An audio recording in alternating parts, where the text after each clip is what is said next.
As the heart of summer approached, a group of 6 friends, each from different walks of life, found themselves yearning for an escape from the monotonous rhythm of urban existence. Months had been spent in the humdrum routine of work and responsibility, and the beckoning call of nature felt like the perfect antidote. Ella, a vibrant redhead with a spirit as fiery as her locks, was the mastermind behind the camping idea. She believed that the dense beauty of nature would be the perfect backdrop for reconnecting with friends and herself. Ben, the quiet and introspective photographer of the group, was eager to capture the mesmerizing beauty of the wilderness with his trusty camera, his fingers itching to press the shutter at the sight of untamed landscape. Next was Mia, a city girl through and through, but always up for an adventure. Though skeptical about leaving behind the comforts of her plush apartment, the idea of waking up to the chirping of birds instead of her shrill alarm clock was irresistible. Jake and Clara, a couple who often played out their love story with light-hearted banters, were looking for an escape from their 9-to-5 jobs. The promise of starry nights and campfire stories was just what they needed to reignite their spark. And then there was Leo, the eternal optimist, whose infectious enthusiasm acted as the glue that held the group together. In the days leading up to the trip, countless hours were dedicated to the planning. Maps sprawled out on dining tables, lists of essentials penned down, and animated discussions about the perfect campsite echoed through their gatherings. They agreed upon a secluded meadow, known only to a handful, miles away from the constant buzz of the city.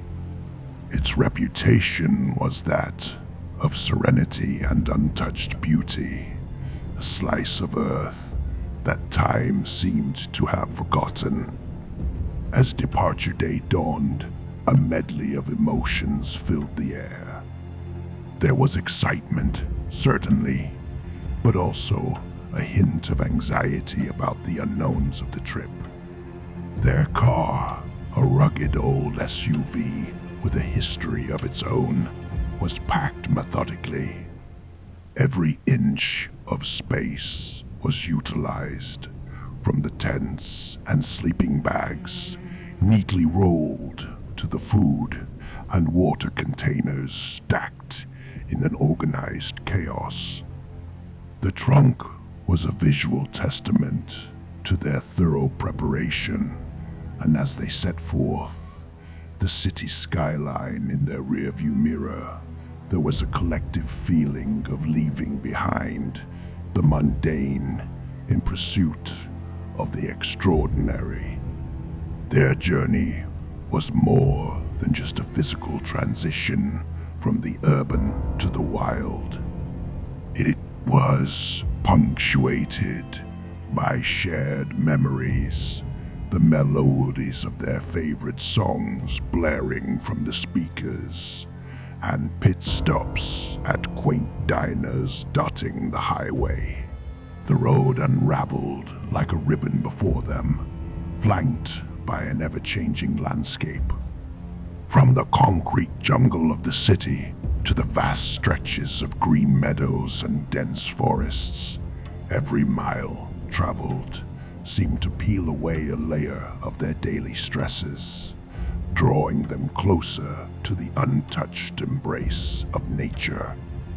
Upon arrival at the entrance of a narrow dirt trail, their surroundings seemed to shift perceptibly.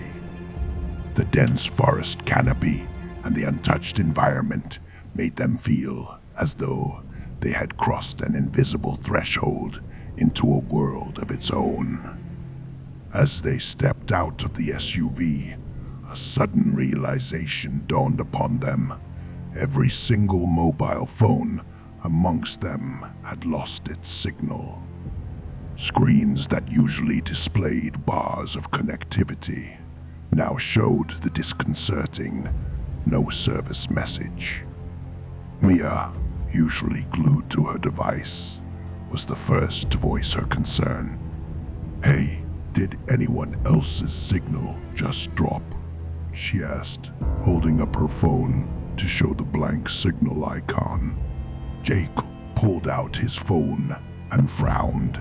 "Same here." One by one, the rest of the group checked, and it became evident that they were cut off from the digital world. The initial surprise was palpable. In an age of constant connectivity, being off the grid, even momentarily. However, Leo, always the voice of optimism, laughed it off. "Maybe it's the universe telling us to genuinely unplug," he mused, placing his phone back into his pocket without a second thought. Ben, ever the practical one, reasoned, "We are deep in the wilderness. It's not uncommon for signals to drop in such remote areas." Ella nodded in agreement, recalling her previous visit and how she had felt a similar disconnection, not just technologically, but also spiritually, from the modern world.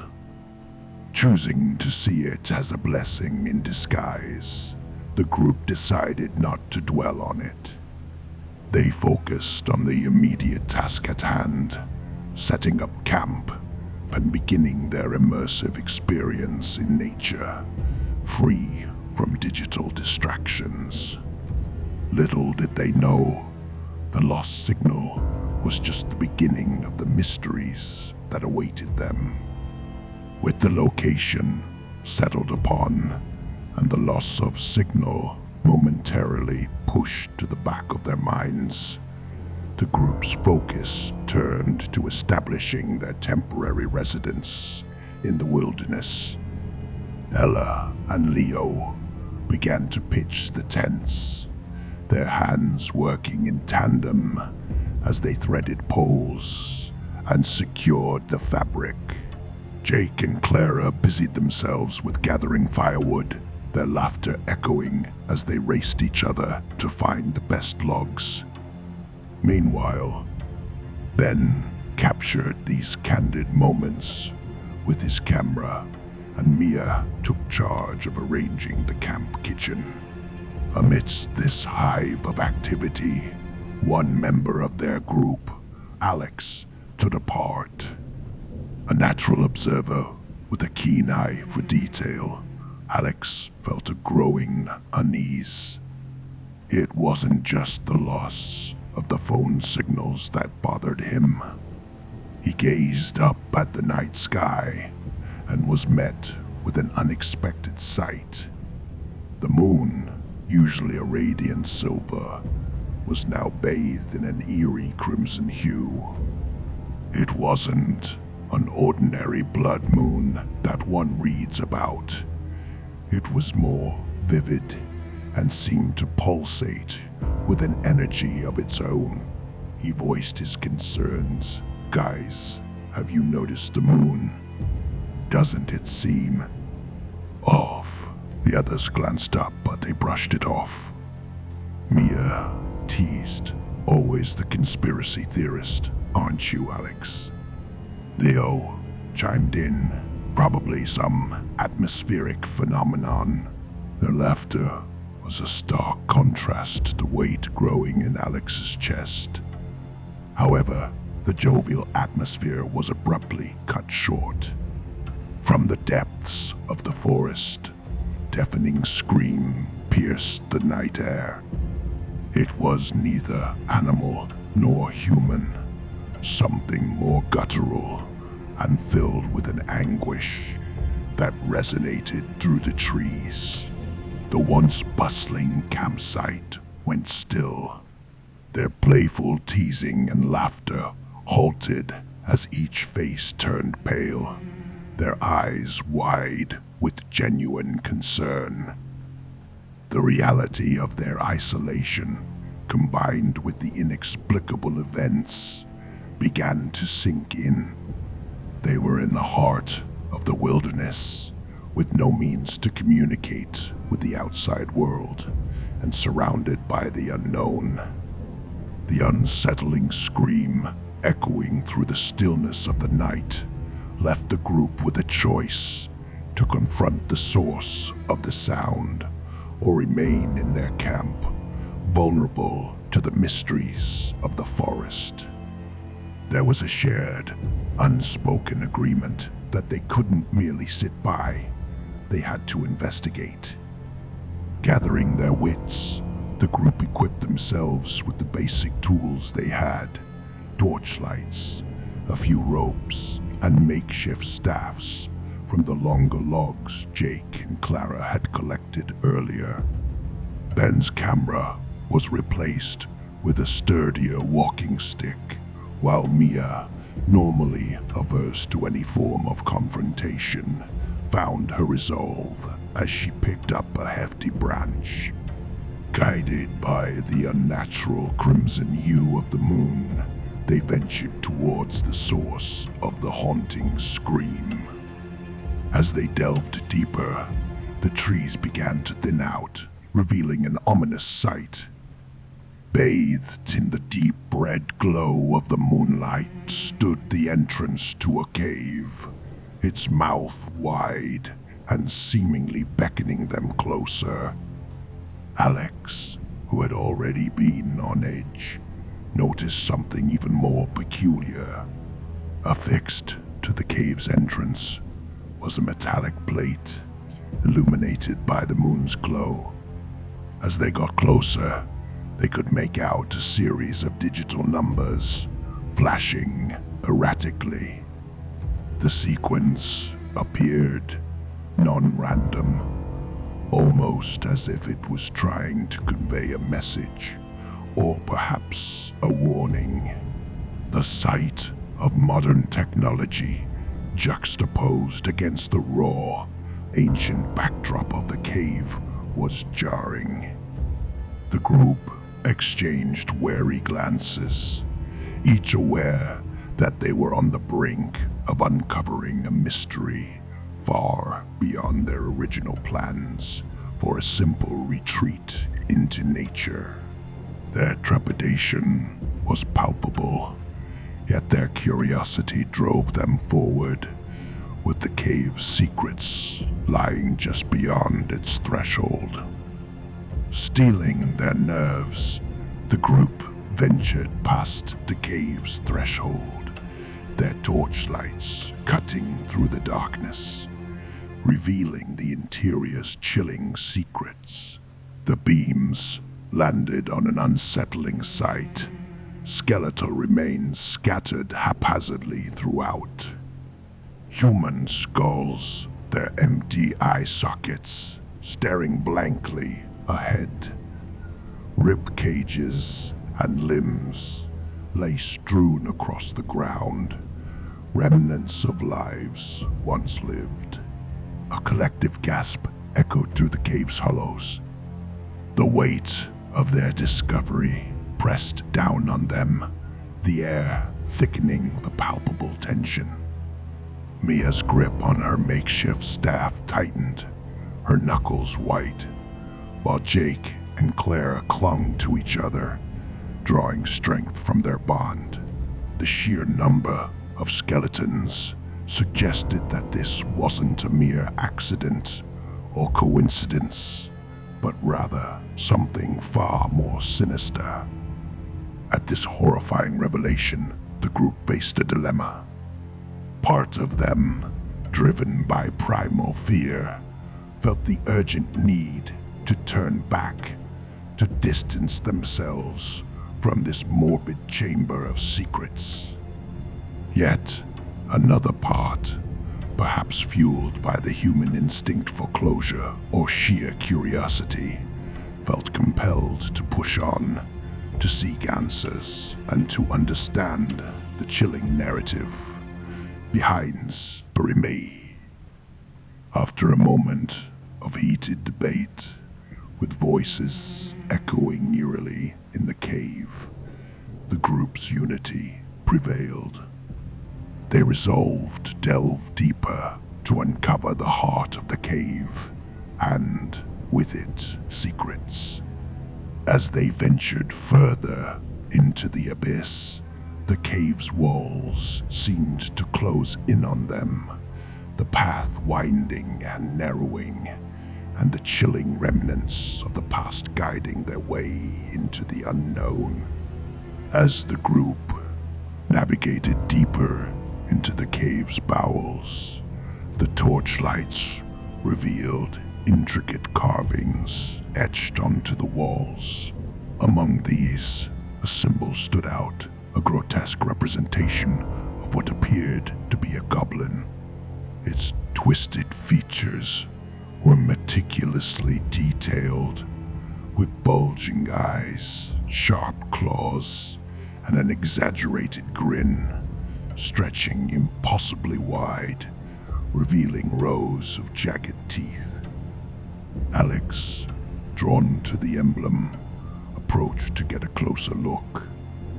"This looks ancient," he murmured, tracing his fingers over the etched lines, attempting to decipher any meaning. The eeriness of the carving, juxtaposed against the human skeletons surrounding them, suggested that this symbol held significance. Perhaps it was a warning, or worse, a marker of the territory of the creature it represented. As the group was engrossed in the discovery, a sudden, chilling draught coursed through the cave. The torches flickered, casting erratic shadows that danced upon the walls. A palpable sense of dread permeated the atmosphere, making the hair on their necks stand on end. Without warning, a force, swift and unseen, lashed out from the depths. In mere seconds, the serene atmosphere was shattered by cries of shock and panic. Maya was the first to react, swinging her branch blindly into the abyss, but it met with nothing. Ben attempted to shine his torch in the direction of the attack, but the beam revealed only the empty cave. The group huddled together, back to back, trying to form a defensive circle. The realization hit them. They were not alone in this forsaken cavern. The goblin symbol on the wall wasn't just an ancient relic. It was a living nightmare that had now come to life. Whatever had attacked them lurked in the shadows, waiting, watching, and the group was at its mercy in the heart of its lair. Amidst the panic and confusion, a memory sparked within Alex. He recalled an old legend he had stumbled upon during his extensive readings on folklore, a tale that spoke of goblin-like creatures that resided in the depths of ancient caves. As the details flooded back to him, clarity emerged from the shadows of his mind. "Everyone, stay quiet," Alex hissed, his voice a bare whisper but filled with urgency. "This creature, it can't see. It's guided by sound." The group froze, trying to stifle their breaths, their hearts pounding loudly in the eerie silence. Alex continued, "I remember reading about the goblin relies on its heightened sense of hearing. It's hypersensitive to even the faintest of sounds. But there's more. It fears light and fire. Ella, clutching the torch, points in understanding. So, if we can keep our torches burning and stay as quiet as possible, we have a chance. Leo quickly rummaged through his bag, producing a lighter and some cloth. "We need to amplify our light source," he whispered, wrapping the cloth around a sturdy branch and lighting it, creating a makeshift torch. The cave, now illuminated brighter than before, seemed to pulse with an unseen energy. The group, though still frightened, felt a glimmer of hope. With the light as their shield and silence as their armor, they carefully began to retrace their steps, aiming to exit the cave, all the while hyper-aware that one false move or sound could summon the lurking menace from the shadows. As the group cautiously navigated their way, the unsettling silence was interrupted when one of them inadvertently stepped on a dry tree branch. The sharp crunch resonated within the cave's confines, serving as a beacon for the lurking danger. Almost instantly, the goblin, guided by its impeccable hearing, lunged towards the source of the noise. The group became statues, every muscle tensed, hoping against hope that their stillness might render them undetectable to the creature. The goblin, with its ragged breathing and swift movements, darted around, trying to pinpoint the origin of the disturbance. Seizing an opportunity, Alex, with his heart pounding in his chest, discreetly reached for the ice axe strapped to his backpack. As the creature loomed over him, Alex, using every ounce of courage, thrust the ice axe into the goblin. A shrill cry echoed from the creature as it staggered back, wounded. Without wasting another moment, and driven by adrenaline, the group made a dash for the cave's entrance, the echoes of the goblin's anguished cries spurring them on. The race for survival had truly begun. The cavern's walls seemed to stretch endlessly as the group sprinted, every echo amplifying their desperate urgency. The entrance, which had seemed so distant before, was now in sight, its outline bathed in the soft crimson glow of the moon. Behind them, the frenzied screeches of the wounded goblin grew fainter, yet the terror it instilled remained fresh. The group burst forth from the cave's maw, gasping for the fresh night air, their lungs burning from exertion. Once outside, they didn't stop. They sprinted toward their campsite, dismantled their tents with hurried, shaking hands, and threw their belongings into their SUV. The engine roared to life, its tires kicking up dirt as they sped away from the accursed location. Hours later, as the first rays of dawn painted the sky, the group found themselves back in the familiar surroundings of the city. The weight of their ordeal was visible on their faces, a shared experience that would forever bond them.